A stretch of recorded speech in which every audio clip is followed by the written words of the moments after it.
Welcome back to Leadership Insights, where we continue our exploration of thinking critically with a focus this time on problem solving. Problem solving is an essential skill for leaders, characterized by the ability to navigate difficult or unexpected situations and generate effective solutions. It's not about fixing what's broken, it's about turning challenges into opportunities for growth and improvement.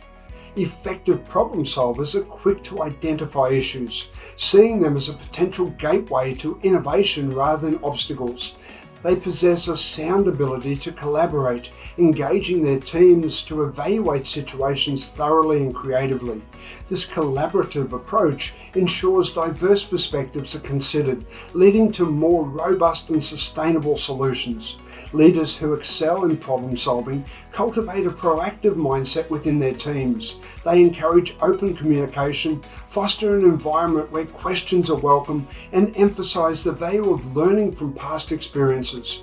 In doing so, they transform challenges into stepping stones for success, driving their organizations forward. As we continue to delve into thinking critically, embrace problem solving as a pivotal skill in your leadership toolkit.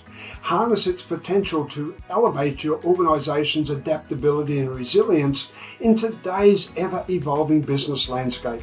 Stay tuned for our final insight on thinking critically in leadership. More to come soon. So what are you waiting for? Hit the subscribe button below and click on the bell icon so I can pop up in your feed occasionally with a great tip for your ultimate growth.